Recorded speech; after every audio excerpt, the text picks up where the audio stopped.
ஸ்துதி பண்றார் அம்பரீஷன் சக்கரத்தாழ்வாரை பார்த்து, நீங்க வந்து சாந்தம் அடையணும், நீங்க திருப்பி உங்க சிம்மாசனத்துல போய் உட்காரணும் அப்படின்னு உடனே அவனை கேட்டு அவன் சொல்றபடி அவன் போய் உட்கார்ந்துட்ட.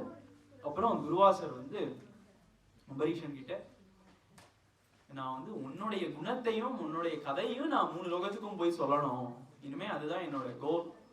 என்னன்னா அப்படிப்பட்ட பாகவதன் கிட்ட அபச்சாரப்பட்டான்னா அது பகவானாவே இருந்தாலும் காப்பாற்ற முடியாது, அது அந்த பக்தனாலையும் பாகவதனாலையும் தான் காப்பாற்ற முடியும் அப்படின்னு சொல்லி, நம்ம வந்து என்னதான் நம்ம வந்து பகவானுக்கு நம்ம பக்தாளா இருந்தாலும் நம்ம எல்லா ஒரு சித்தாந்தத்திலையும் பார்க்குறோம். எல்லாருக்கும் இப்போ ஆழ்வார்கள்லேயே வந்து தொண்டர் அடிப்பொடி ஆழ்வார் அப்படின்னு பார்க்குறோம்.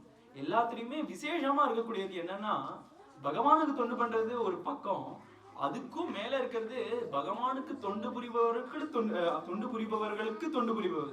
அப்படி அந்த அடியாருக்கு அடியாரா நம்ம சேவை பண்றதுதான் வந்து பகவானுக்கு சந்தோஷமா.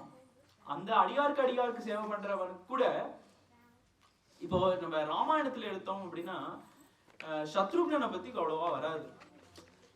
அதுவே பரதாயணம் அப்படின்னு ஒண்ணு இருந்ததுன்னா சத்ருக்னனை பத்தி ஃபுல்லா இருக்கும்.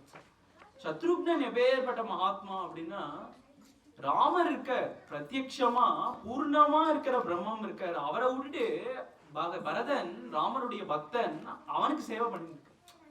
அப்படிதான் ராமாயணத்துல காமிக்கிறார். அந்த மாதிரி நம்ம வந்து பகவானுடைய பக்தனை விட பகவானுடைய பக்தனா டைரக்டா இருக்கிறதோட நம்ம வந்து அந்த பக்தனுக்கு நம்ம சேவை பண்றோம், அந்த பக்தனுக்கு அடியில இருக்கோம், அவர்களுக்கு அபச்சாரப்படாம இருக்கோம் அப்படின்னா பகவான் ரொம்ப சந்தோஷமா இருக்கார் அப்படின்னு மேற்கொண்டு அம்பரீஷ மகாராஜா எப்படி ஒரு கர்வம் இல்லாம எந்த விதமான ஒரு தேக அபிமானமும் இல்லாம எப்படி வந்து ஒரு ஹியூமிலிட்டியோட அம்பரீஷ மகாராஜா இருந்தாரோ அப்படி அதுல ஒரு ஃப்ராக்ஷனாவது நம்ம இருக்கணும் அப்படின்னு நம்ம சிவப்பதியான பகவானிடத்திலையும் குருநாதர்கிட்டையும் பிரார்த்தனை பண்ணிட்டு இன்னைக்கான கதையை பூர்த்தி பண்ணிக்கலாம். சத்குருநாத் மகாராஜ் கி ஜெய்.